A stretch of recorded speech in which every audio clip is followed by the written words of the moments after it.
Korean diet. Anyone who hasn't heard of the K-pop diet, give it time. The diet started in South Korea and has quickly caught the attention of the rest of the world as an effective, long-term approach to weight loss. Traditional Korean foods focus heavily on fruit, soy, steamed vegetables, rice, fish and fermented foods such as kimchi, a cabbage-based dish thought to be a centerpiece of the Korean diet. The K-pop diet is also one that is characterized as minimally processed, as well as low in sugar and fat. Another characteristic that differentiates the Korean diet from more Western habits is portion size. It's not often that you'll see gigantic portion sizes served up in a Korea. This lifestyle pattern has served them well. South Korea has lower rates of obesity than countries like the United States. Number 1, lower fat. Korean cuisine avoids fried and heavy fat meals. That means steaming on this diet will be essential in preparation of vegetables and even meats.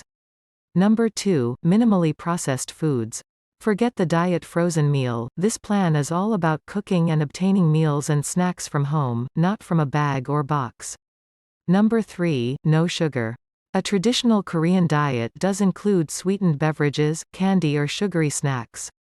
Therefore, elimination of sugar is a key component to the diet. For many people, this can be the most challenging part. Number 4, heavy in vegetables and fruits. The diet also stresses color and variety, which can help in obtaining a spectrum of nutrients.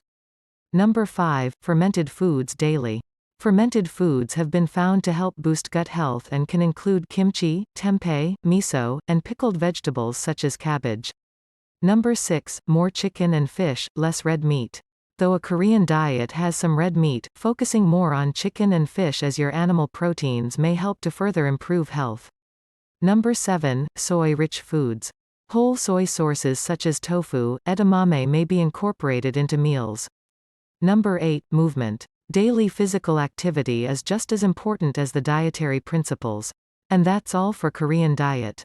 Thank you for watching. Subscribe and hit the bell button for more videos regarding loss weight. Or watch the next video in the description below.